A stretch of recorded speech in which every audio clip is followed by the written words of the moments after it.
and welcome to the first in a short series of videos on the basics of trigonometry. I'm Wyatt Tinsley. And I'm Zachary Zumbel. And today's video is on the subject of combinations. We see combinations in our everyday lives without putting too much mind in them, such as the case with menus for restaurants.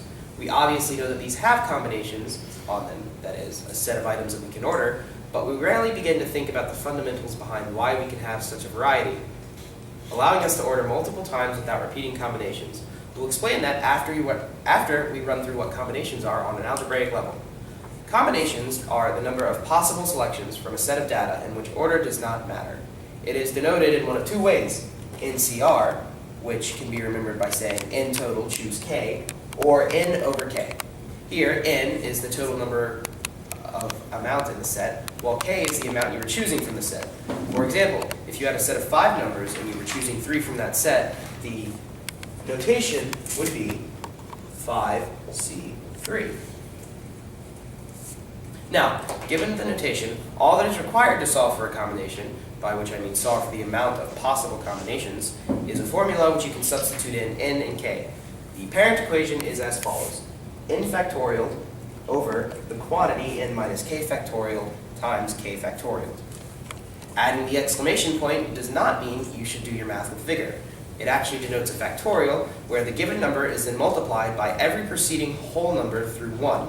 For example, 5 factorial equals 5 times 4 times 3 times 2 times 1, or 120.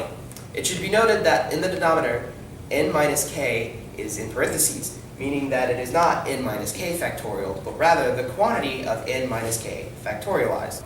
Now, solving for the combination, as previously stated, is as easy as substitution. Given 7c4, remembering here that n equals 7 and k equals 4, the combination equation would be 7 factorial over 7 minus 4 factorial times 4 factorial, which simplifies to be 7 factorial over 3 factorial times 4 factorial. Instead of multiplying 7 by 6, by 5, by 4, by 3, by 2, by 1, which can take a while to do without a calculator, the 4 factorial can cancel out the 4, 3, the 2, and the 1, and 7 factorial. This can better be shown when everything is expanded. The 4 cancels the 4, the 3, the 3, the 2, the 2, the 1, the 1, because anything divided by itself equals 1.